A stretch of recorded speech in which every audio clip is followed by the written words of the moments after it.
They say revenge is a dish best served cold, but mine came scorching hot with a side of dangerous attraction and loaded guns. My name is Zoe, and 3 months ago, I had it all: a corner office, a 6-figure salary, and a fiancé who promised me forever. Then he fired me. Not because I wasn't good enough, but because his secretary wanted my job, and apparently, she was giving him more than just coffee during their late-night meetings. I could have walked away. I could have cried and moved on. Instead, I did something far more dangerous. I seduced his brother. Not just any brother, but Kang Dae-min, the ruthless Korean Mafia CEO who could end lives with a phone call. This is the story of how I lost everything and gained something far more dangerous: power, passion, and a love that was far more dangerous than any betrayal. If you're loving this dark romance already, don't forget to like this video and subscribe to the channel. Hit that notification bell because you won't want to miss what happens when Zoe meets Dae-min. Trust me, it gets intense. Now, let's get into the story. The email came at 2:47 p.m. on a Tuesday. I remember because I was in the middle of closing the Yamazaki deal. 3 months of negotiations, countless sleepless nights, and enough caffeine to kill a small elephant. My fingers hovered over the send button that would secure $15 million for Kang Industries when my phone buzzed. Meeting in Ethan's office. 3 p.m. Don't be late. HR. I frowned. Ethan was my fiancé, my partner of 4 years, and technically my boss as COO of Kang Industries American operations. We usually discussed everything together. Why was HR involved? Miss Okonkwo, are you alright? Mr. Yamazaki's voice crackled through the video call. I plastered on my best smile, the one that had helped a dark-skinned black woman rise through the ranks of a Korean-owned corporation faster than anyone expected. Perfectly fine, Mr. Yamazaki. Shall we finalize these terms? 20 minutes later, I walked into the conference room with my head high, engagement ring glinting under the fluorescent lights. The deal was done. I just made the company millions. But the moment I saw their faces, I knew something was catastrophically wrong. Ethan sat at the head of the table, his boyish features arranged in an expression I'd never seen before: cold, distant, almost cruel. To his right sat Miranda Chen, his secretary of 6 months. Her hand rested on the table, inches from his. Too close. Too familiar. Zoe, please sit, Ethan said, not meeting my eyes. What's this about? I asked, still standing. I just closed Yamazaki. We should be celebrating. This isn't about the deal. He slid a folder across the table. We're restructuring the company. Your position is being eliminated. The words didn't make sense. I picked up the folder with numb fingers. Severance package. Non-compete clause. Immediate termination. I'm being fired? My voice sounded distant, like it belonged to someone else. It's just business, Miranda said, her voice syrupy sweet. The company is moving in a different direction. I looked at her then, really looked. Her blouse was silk, expensive, new. There was a hickey on her neck, poorly concealed by foundation. And when she moved her hand, I saw it, a thin gold bracelet I recognized because I'd admired it in Cartier 3 weeks ago. Ethan said it was too expensive. But not too expensive for her. Just business, I repeated slowly. My eyes found Ethan's. When did we start conducting business in your bedroom? Or was it your car? I noticed the passenger seat's been adjusted lately. He had the decency to flush. Zoe. Don't. I held up my hand. How long? Silence. How long? My voice cracked like a whip. For months, Miranda answered, lifting her chin defiantly. And for the record, Ethan and I are in love. Real love. Not some arrangement. Arrangement? I laughed, bitter and sharp. Is that what you told yourself to justify sleeping with your boss? You're upset, Ethan said, standing. I understand, but this is happening, Zoe. Miranda and I are together. And honestly, it's better this way. We both know our engagement was more about optics than love. My family liked the idea of me with a successful businesswoman.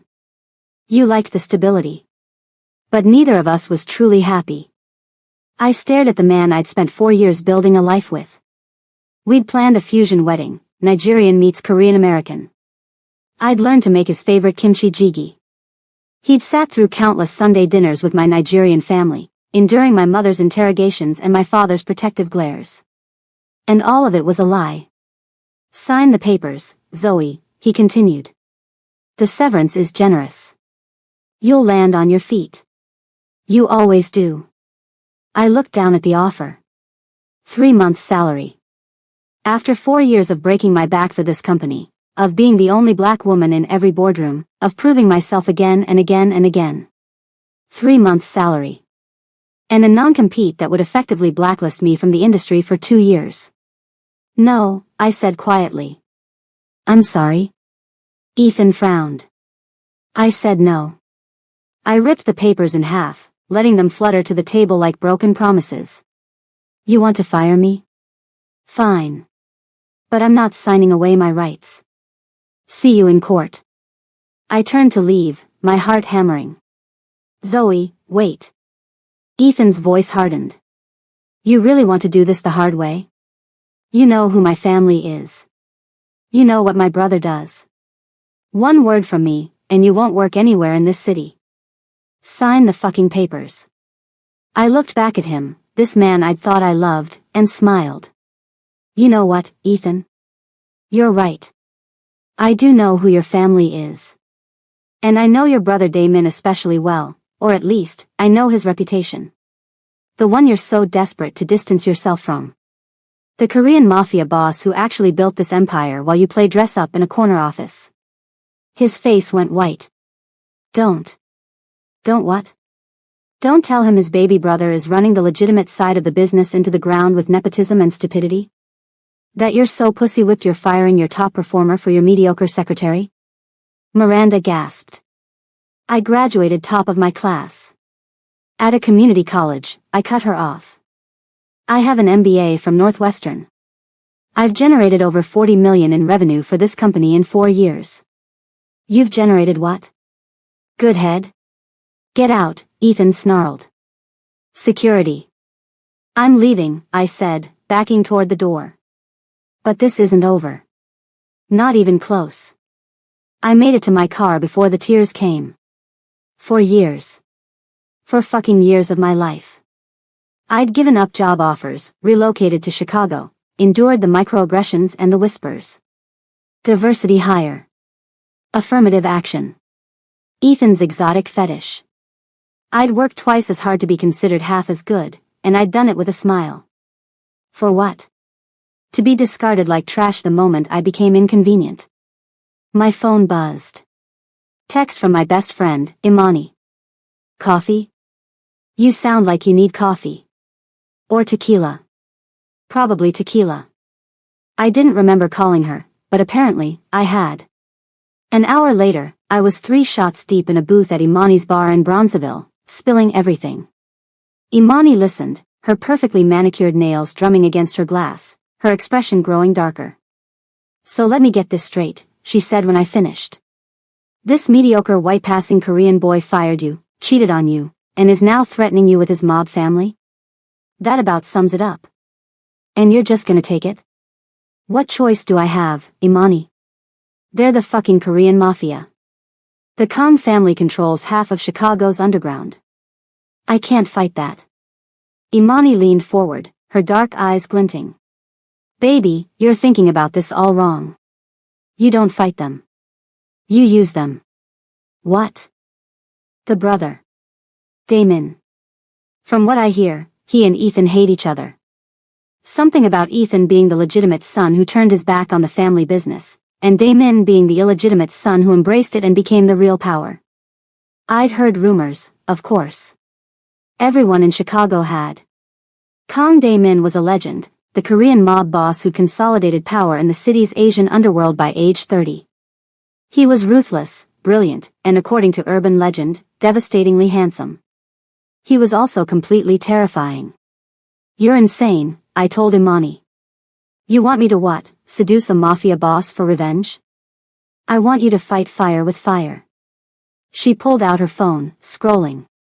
Look, there's a charity gala this Friday.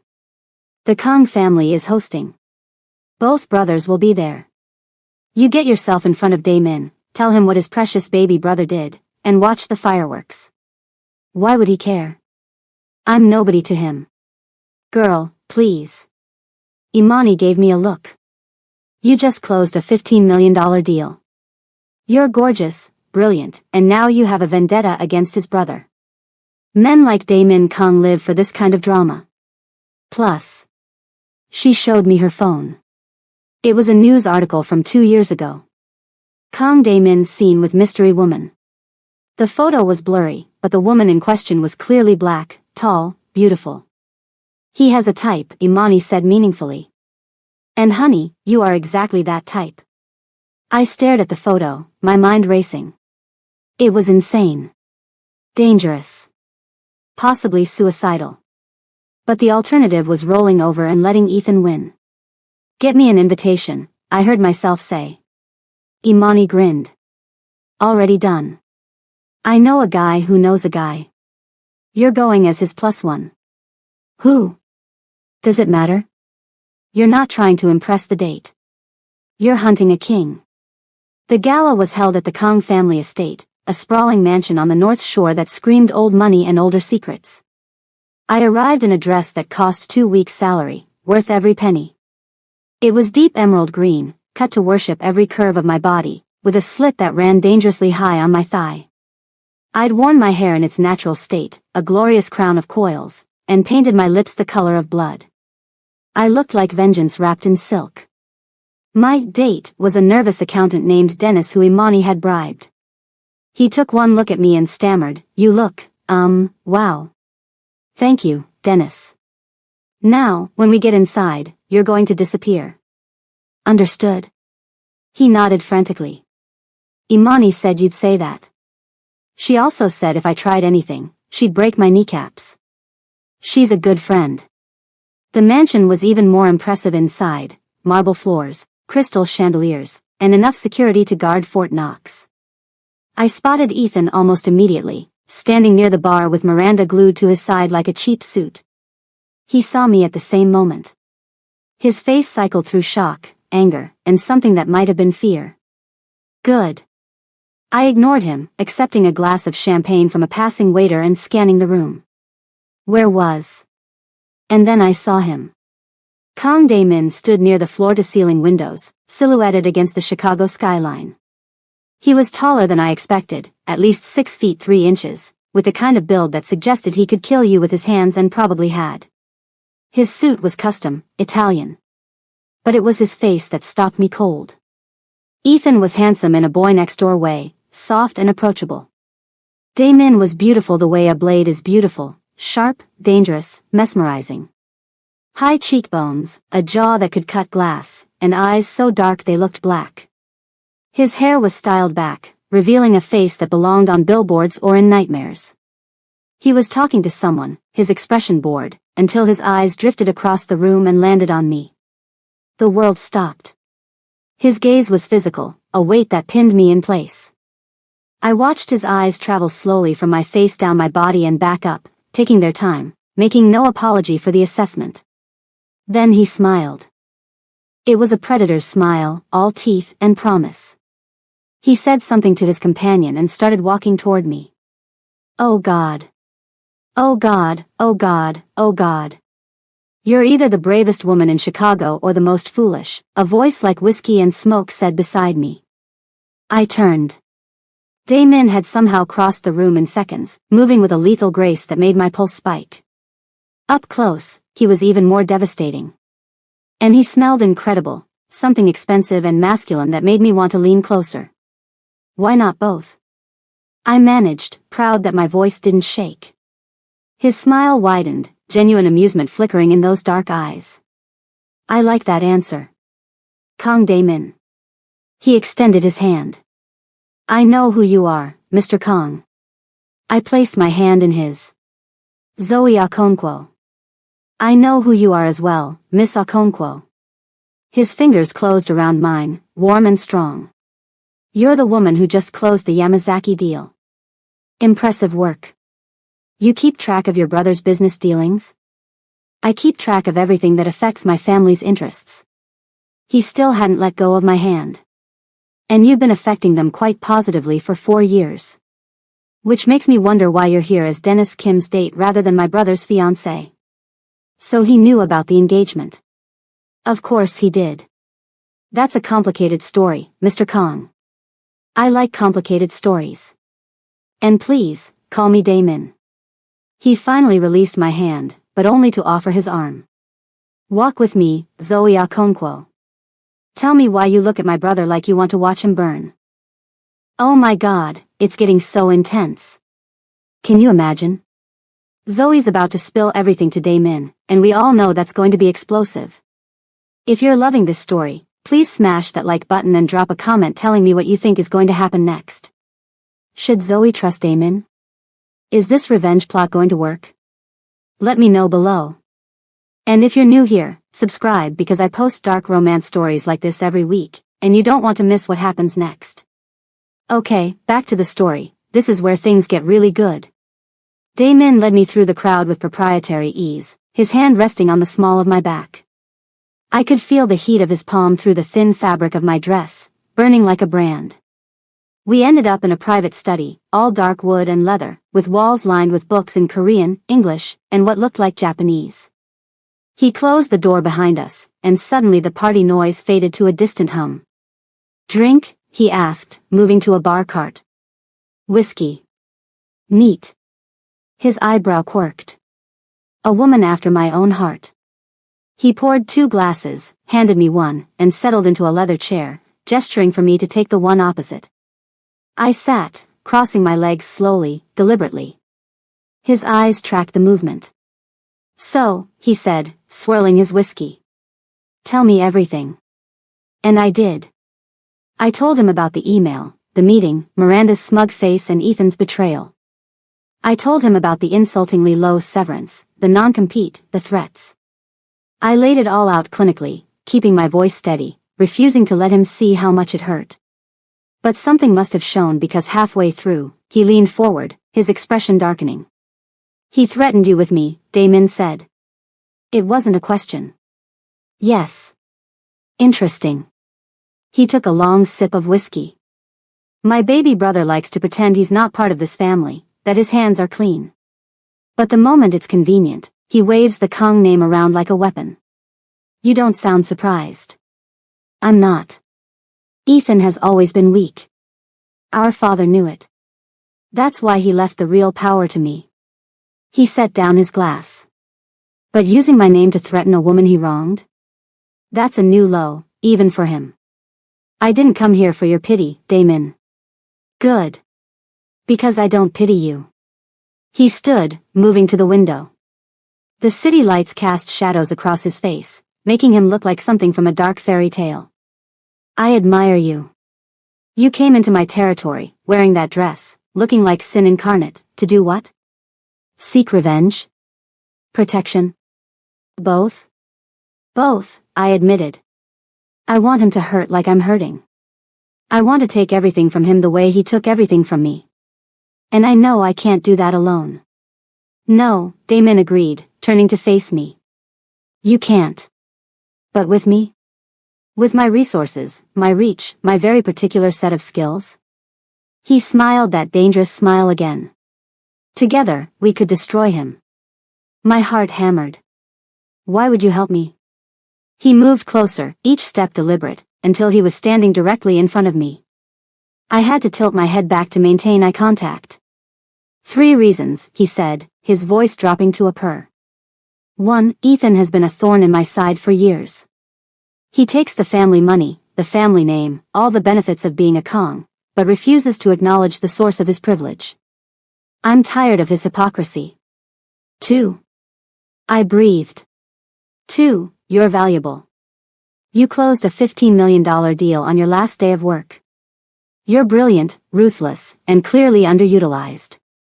I could use someone like you in my organization. His hand came up, fingers ghosting along my jaw. I should have pulled away. This man was dangerous. This whole situation was insane. But I didn't move. And 3. I whispered. 3. His thumb brushed across my lower lip, and heat exploded in my core. I want you, Zoe Okonkwo. I've wanted you since I saw you walk through those doors looking like every fantasy I've ever had. And what I want, I take. I should have been offended.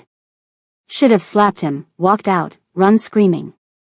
Instead, I stood, bringing us chest to chest, and looked him dead in the eye. I don't belong to anyone, Daemin Kong. Not anymore. If we do this, and that's a big if, it's as equals. Partners. You help me destroy Ethan, and I'll work for you. But I'm not some trophy you get to claim. For a long moment, he just stared at me. Then he threw his head back and laughed, deep and genuine. God, you're perfect, he said when he recovered. Fine. Partners. He extended his hand. Shall we burn my brother's world to the ground? I took his hand. Let's. His fingers tightened around mine, pulling me closer. We should seal this agreement properly. And how do partners seal agreements in your world? Like this. He kissed me. It wasn't gentle or sweet. It was claiming, conquering, a statement of intent. His mouth moved over mine with expert precision, one hand tangling in my hair while the other splayed across my back, holding me against him. I kissed him back just as fiercely, pouring 4 years of frustration and rage and loneliness into it. He tasted like whiskey and danger and bad decisions, and I wanted more. When we finally broke apart, both breathing hard, his eyes were molten. Partners, he said roughly. Partners, I agreed. The door burst open. Ethan stood there, Miranda behind him, his face purple with rage. What the fuck is this? He snarled. Damon's arms slid around my waist, casual and possessive. Ethan. We were just talking about you. Get your hands off my fiancé. Your fiancé? I laughed. You fired me and kicked me to the curb, remember? I'm not your anything anymore. Zoe, what are you doing? Ethan looked between us, panic creeping into his voice. You don't know what you're getting into. He's dangerous. He's everything you're not. Daemin suggested pleasantly. Competent? Loyal? Good in bed? I choked on a laugh. Ethan's hands clenched into fists. This is insane. Zoe, let's talk. Privately. We can work this out. There's nothing to work out, I said coldly. You made your choice. I'm making mine. You're doing this for revenge, Ethan accused.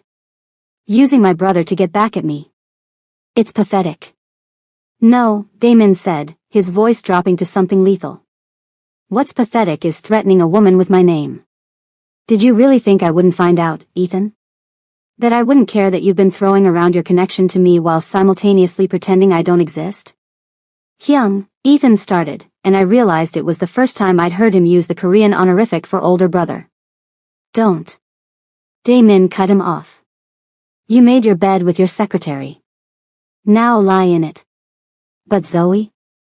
She's with me now. And if you or anyone from Kong Industries goes near her, if you so much as breathe in her direction, I will dismantle everything you've built brick by brick. Am I clear? Ethan's face was white. Father won't let you. Father's dead, or have you forgotten? I run this family now. And I've been far too lenient with you. Maybe it's time that changed. The threat hung in the air, sharp as a knife. Miranda tugged on Ethan's arm. Come on, baby. Let's go. They deserve each other. Ethan let himself be pulled away, but not before shooting me a look of pure hatred. You'll regret this, Zoe. Both of you will. When they were gone, I sagged slightly. The adrenaline was wearing off, leaving me shaky. Damon's arms came around me, steady and strong. You okay? I just made an enemy of my ex-fiancé and probably his entire company. Yes, he agreed. But you gained something far more valuable. What's that? He tilted my chin up, his smile wicked and warm. Me. The next morning, I woke up in silk sheets, in a bedroom bigger than my entire apartment, with a pounding headache and a text from an unknown number. Coffee's in the kitchen. We have a meeting at 10. We're something that says, I own this city. DK. It all came flooding back. The gala. The kiss. The confrontation with Ethan. Oh God, what had I done? I'd made a deal with the devil himself, that's what. Kang Dae-min, the most dangerous man in Chicago, was now my, what? Employer? Partner? Something more? I stumbled out of bed, realizing I was wearing one of his shirts, expensive cotton that hung to my thighs. I had a vague memory of him bringing me back here after the party, of being too exhausted and emotionally wrung out to go home, of him showing me to this room with perfect gentlemanly behavior. Which somehow made him more dangerous, not less. I found the bathroom, marble, of course, with a shower that could fit 6 people, and made myself presentable. My dress from last night was hanging in the closet, cleaned and pressed. My shoes were lined up neatly. How the hell had that happened while I was sleeping? Staff, a voice said behind me. I spun. Dae-min leaned in the doorway, wearing black slacks and a white shirt unbuttoned at the collar. His hair was damp, like he'd just showered, and he looked unfairly good for whatever ungodly hour it was. I have staff, he clarified. They took care of your things. And before you ask, no one entered your room. They're trained better than that. You have people trained to clean clothes without entering rooms? That's a very specific skill set. I have a very specific life. He pushed off the doorframe. Come. Breakfast. Then we plan.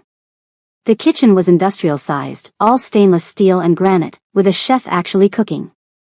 The chef, a middle-aged Korean woman who introduced herself as Mrs. Song, served up a spread that made my mouth water, traditional Korean breakfast alongside American favorites, fresh fruit, and coffee that smelled like heaven. Eat, Dae-min commanded, sitting across from me. You'll need your strength. For what? War. He pulled out a tablet, sliding it across to me. On the screen was a detailed dossier on Kang Industries' American operations, financials, contracts, personnel files, everything. How did you get this? I breathed, scrolling through. I own 40% of the company through various shell corporations. Ethan thinks he's independent, but I've had my fingers in his business since day one. Insurance. Why not just take over completely? Because until now, he wasn't worth the effort. He was playing businessman, making decent money, staying out of my way. But now? His eyes met mine. Now he's touched something of mine. That changes everything. I'm not yours, I reminded him, even as heat curled in my belly at the possessiveness in his tone. Not yet, he agreed easily. But you will be. The confidence should have annoyed me. Instead, it sent a thrill down my spine. Focus, Zoe. What's the plan?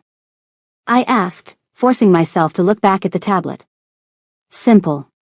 We bleed him dry. You know his business better than anyone, you helped build it. You know the weak points, the questionable deals, the corners he's cut. We exploit every single one. I thought about it, my mind already racing. The Yamazaki deal. I closed it, but the contract hasn't been fully executed yet. If certain irregularities came to light during the compliance review. Damon's smile was sharp. What kind of irregularities? The kind where Ethan may have overstated the company's capabilities. And understated certain conflicts of interest. Nothing I was directly involved in, I added quickly. But things I noticed and flagged that he told me to ignore. Did you document these flags? Every single one. I always cover my ass. Smart woman. He stood, coming around the table. Send me everything. I'll have my lawyers review it. If Yamazaki pulls out, that's 15 million in losses and a reputation hit Kang Industries can't afford. It'll also hurt innocent people. Employees who had nothing to do with this. He studied me for a long moment. You have a conscience. I like that. Rare in my world. He pulled out his phone. I'll have my HR department reach out to the key employees. Quiet offers, better pay, more security. The ones worth saving, we save. The rest. He shrugged. Just like that? Just like that. I told you, Zoe. With my resources, we can do anything. Over the next 2 hours, we planned. It was exhilarating, like the best kind of business negotiation mixed with the thrill of a heist. Damon was brilliant, seeing angles I'd missed, while I provided insider knowledge he couldn't have. We were a good team. Too good. There's something else we need to address, Damon said as Mrs. Song cleared our plates. Optics. Optics? Ethan will spin this as you being a gold digger who jumped from one brother to another. Miranda will play the victim. We need to control the narrative. I hadn't thought about that. How? We make it a love story. He said it so casually, like he was discussing the weather. We've been secretly involved for months. You and Ethan were already falling apart. Everyone who knows you will confirm there was no real passion there. You tried to make it work, but your heart belonged to someone else. When you discovered his affair, it was the final straw. You left him, and I finally claimed what should have been mine all along. It was a good story. Believable, even. But that makes me look weak, I protested. Like I needed a man to save me.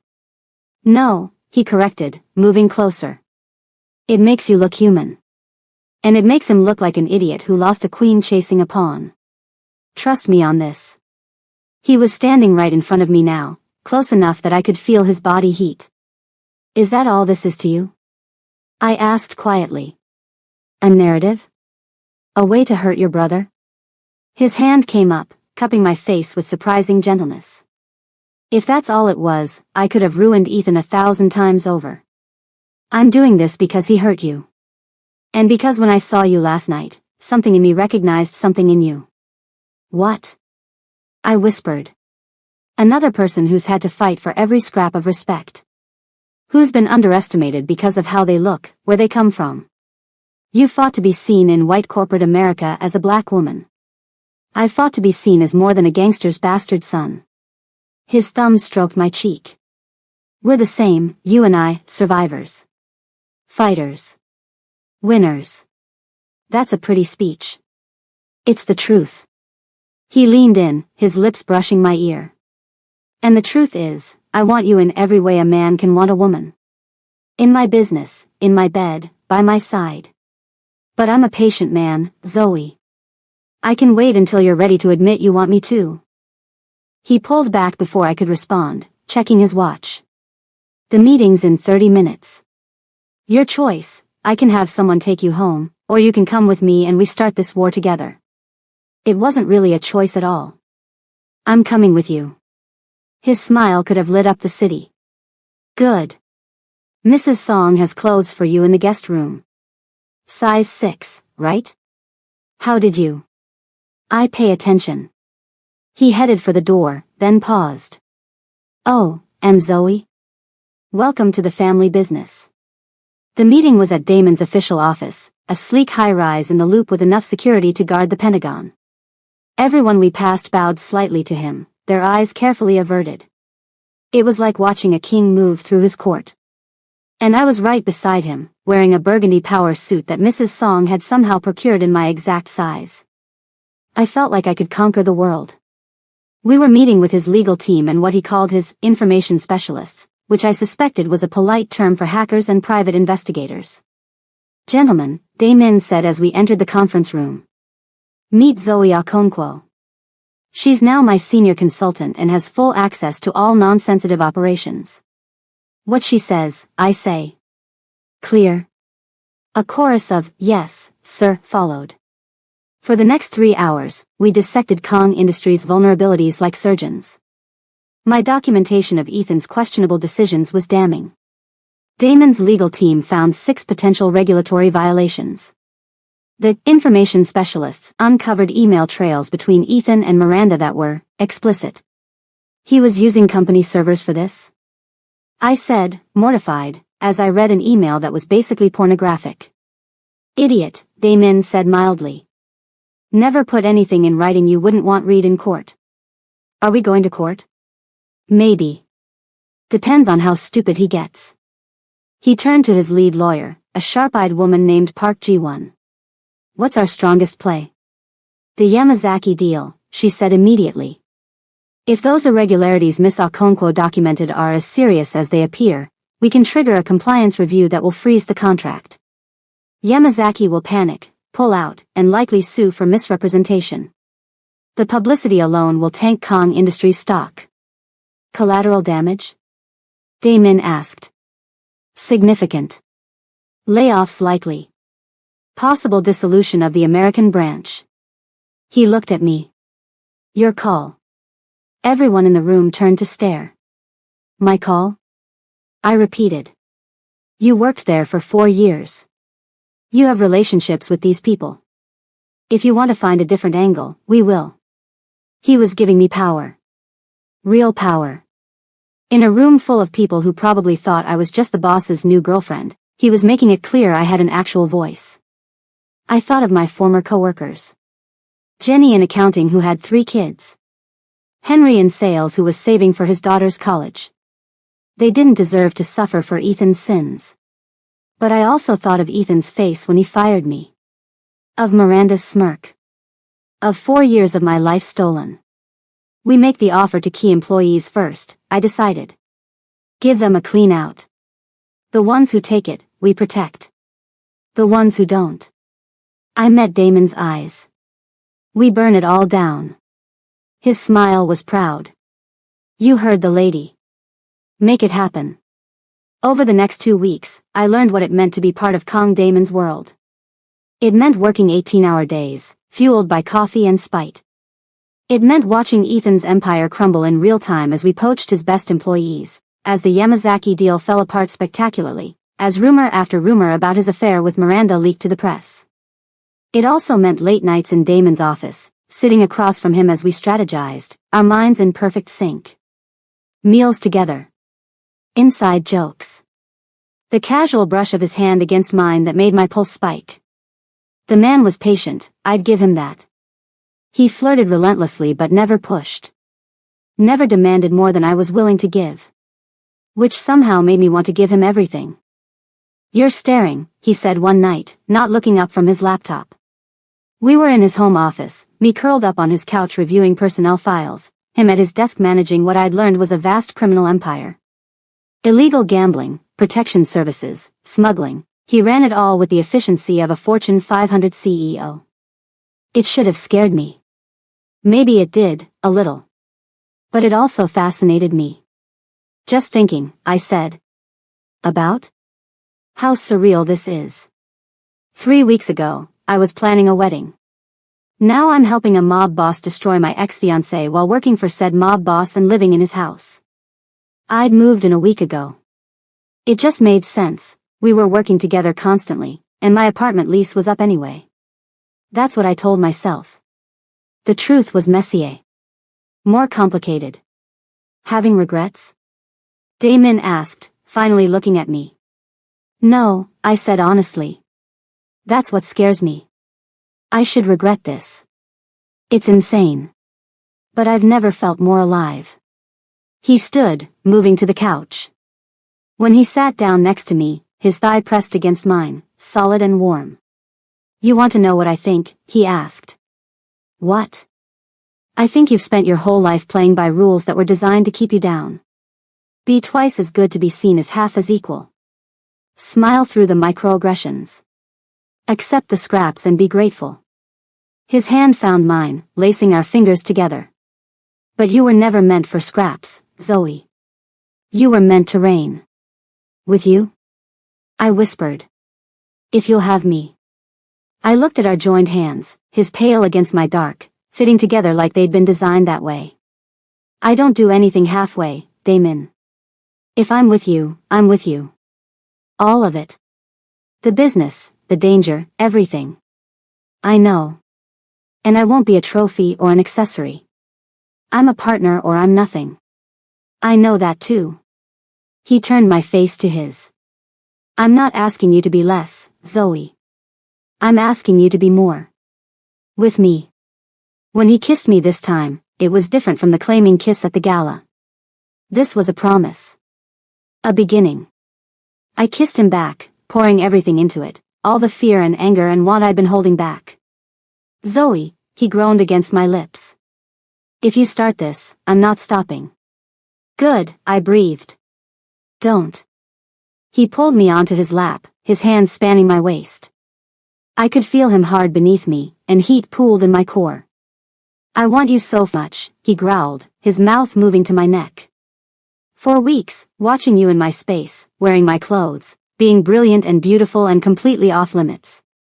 I'm not off limits anymore, I gasped as his teeth grazed my pulse point. No, he agreed. You're mine. This time, I didn't correct him. He carried me to his bedroom, our bedroom, I realized, since I'd been sleeping in the guest room but all my things had migrated here anyway. What followed was incendiary. After, lying tangled together, his fingers tracing lazy patterns on my skin, I felt something shift in my chest. Something dangerous and wonderful. What are you thinking? He murmured. That I'm in trouble, I admitted. Why? Because I think I'm falling for you. And that wasn't part of the plan. He tilted my chin up, his eyes soft. Plans change. I should know, I've been in love with you since you told me to fuck off in my own study. My heart stopped. What? You heard me. I love you, Zoe Okonkwo. Your strength, your brilliance, your refusal to be anything less than exactly who you are. I love all of it. Tears pricked my eyes. That's really inconvenient timing. Why? Because now I can't enjoy destroying your brother without feeling bad that I'm doing it because I love you back. His smile could have powered the sun. You love me? Apparently, I have terrible taste in men. He laughed, rolling us so I was beneath him. Say it again. I have terrible taste? Zoe. I love you, I whispered. God help me, I love you. He kissed me again, deep and slow. God help us both. The final blow came on a rainy Thursday morning. The exposé ran in the Chicago Tribune, front page, above the fold. Kong Industries executive fired top performer after affair with secretary, emails and documents reveal pattern of misconduct. It was devastating. Thorough. Damning. And 100% accurate. My documentation, combined with the emails Damon's team had recovered, painted a picture of corporate malfeasance and personal betrayal that had social media on fire by noon. #Justice for Zoe was trending nationally. I watched it unfold from Damon's office, my coffee growing cold in my hands. How do you feel? He asked quietly. I don't know, I admitted. Vindicated? Sad? Relieved? My phone had been ringing off the hook, reporters, former colleagues, even my family in Lagos who'd somehow heard. I'd ignored most of it, but one call I'd taken. Imani, screaming with joy. You did it. That cheating bastard is finished. I'm so proud of you. I was proud too. But also, is it wrong that I feel bad for him? I asked Damon. No, he said, coming to stand beside me at the window. It means you're not like him. You have empathy. Conscience. It's part of why I love you. Down below, I could see the crowds of reporters surrounding the Kong Industries building. Ethan would be in there, watching his world implode. Part of me wanted to gloat. Part of me just felt tired. It's not over, Damon said, reading my expression. He's going to retaliate. How? His reputation is destroyed. The board is calling for his resignation. He's lost. Wounded animals are the most dangerous. He pulled out his phone, frowning at a text. And I just got word he's here. Downstairs. Ethan? Here. Demanding to see me. Damon's expression was unreadable. Want to be there? Did I? Facing Ethan after everything. Yes, I decided. I want him to see that I'm not broken. That I won. They brought Ethan up to the office in handcuffs. Not literal ones, Damon wasn't that dramatic. But flanked by two of his security guards, Ethan looked like a prisoner anyway. He also looked terrible. Unshaven, hollow-eyed, his expensive suit rumpled. This wasn't the polished executive I'd known. This was a man on the edge. "You vindictive bitch," were the first words out of his mouth, directed at me. Damon moved faster than I'd ever seen him, grabbing Ethan by the throat and slamming him against the wall. "Choose your next words very carefully, little brother," he said softly. "Because they might be your last." "Damon, don't," I said, touching his arm. "He's not worth it." For a long moment, Damon didn't move. Then he released Ethan, who crumpled against the wall, gasping. "You're only alive because she asked nicely," Damon said. "Remember that." Ethan straightened, his eyes burning with hate. "You two deserve each other. A criminal and a whore. Still a better love story than you and your secretary," I said coolly. "How is Miranda, by the way?" "I saw she resigned." "Something about not wanting to be associated with the scandal?" His face flushed. "She was scared. The press was harassing her. Sounds like she can dish it out but can't take it." I crossed my arms. "Why are you here, Ethan?" "To tell you this isn't over. You think you've won, but I have evidence. Proof that he jabbed a finger at Damon, has been running illegal operations through the company. I go down, I'm taking him with me." Damon laughed. Actually laughed. "Please do. I'd love to see you explain to federal investigators how you've been taking dividends from those illegal operations for years without questioning the source." Ethan's face went white. You kept records?" "I keep records of everything. Did you really think I'd let you profit from my work without insurance?" Damon shook his head. "You're not just stupid, Ethan. You're delusional. You want to play in the mud with me? You'll drown. Father would never. Father's dead." Damon roared, and for the first time, I saw a real emotion crack through his controlled facade. "He's been dead for 3 years, and you're still hiding behind him. Grow up. You lost. Accept it." Silence fell, thick and heavy. Ethan looked between us, something broken in his eyes. "I loved you," he said to me. "Maybe not the way I should have, but I did. And you threw it away for him." "No," I said quietly. "You threw it away the moment you chose Miranda over loyalty, over respect, over 4 years of partnership. I didn't leave you for Damon. I left you because you showed me who you really are. Damon just helped me realize I deserved better." "And you think he's better?" Ethan laughed bitterly. "He's a monster, Zoe. He'll hurt you worse than I ever could." "Maybe," I agreed. "But at least he's honest about who he is. You wore a mask and called it love." Ethan stared at me for a long moment, then turned to Damon. "What do you want? To finish me completely? Take everything?" "I want you out of Chicago," Damon said. "Tonight. There's a position in the Seoul office, low level, nothing glamorous, but it's a job. You take it, keep your head down, and maybe in a few years, you can rebuild your reputation. And if I don't? Then I release the rest of the files. The ones showing you've been skimming from company accounts. Embezzlement charges, Ethan. Federal prison." It was a bluff, probably. But Ethan didn't know that. He sagged. "Seoul. Tonight," Damon repeated. "There's a ticket waiting for you at O'Hare. Don't make me come looking for you." Ethan nodded, defeated. He walked to the door, then paused. "For what it's worth, Zoe. I'm sorry. You deserved better. You were right about that." Then he was gone. I let out a breath I didn't know I'd been holding. "Is it really over?" "Yes," Damon said, pulling me into his arms. "It's over. You're free. Free." The word felt strange. Foreign. But also, right. 6 months later, I stood in front of a different kind of crowd. The Chicago Business Association's annual gala, where they were honoring the city's most influential businesspeople. I was receiving the Rising Star Award.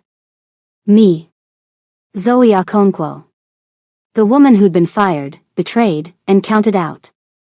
"This is surreal," I whispered to Damon as we waited backstage. He looked unfairly handsome in his tuxedo, his arm around my waist. You earned this. The consulting firm you built is already worth millions.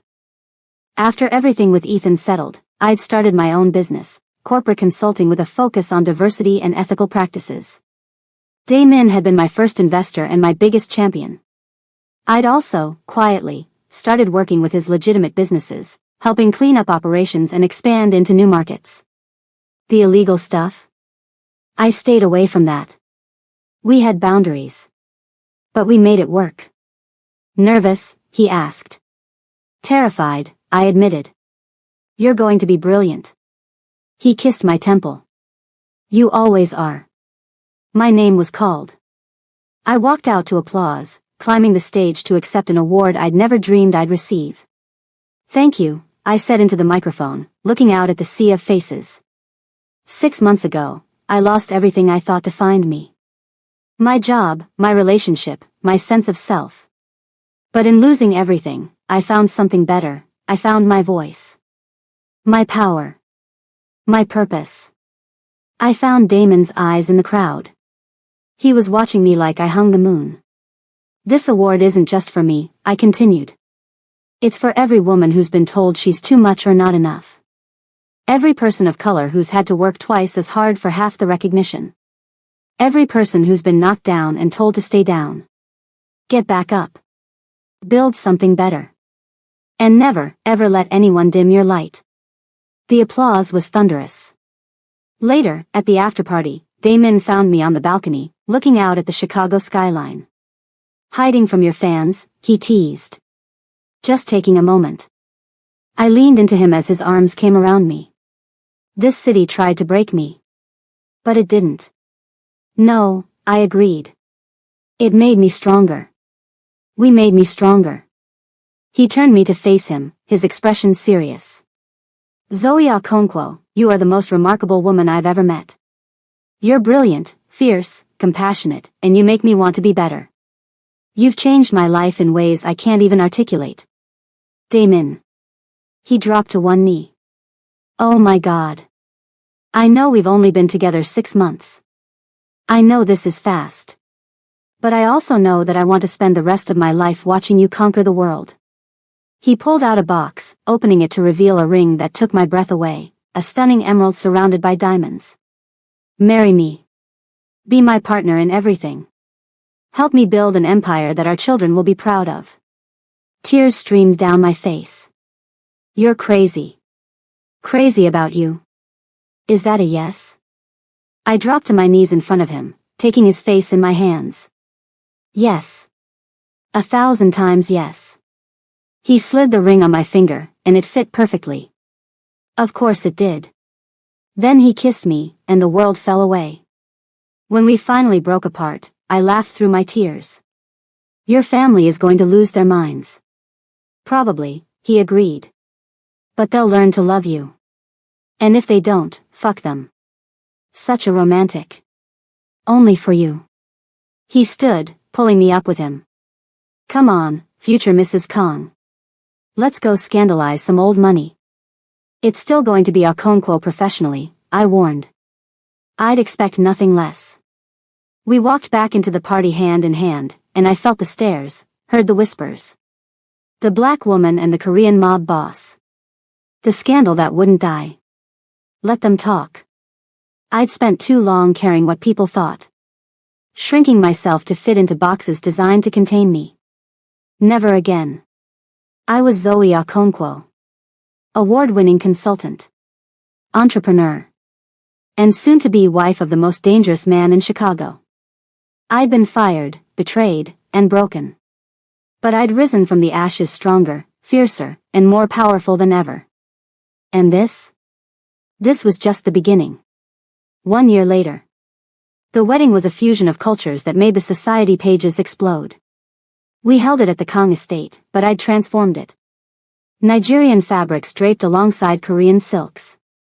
My family's traditional drums played alongside a Korean quartet.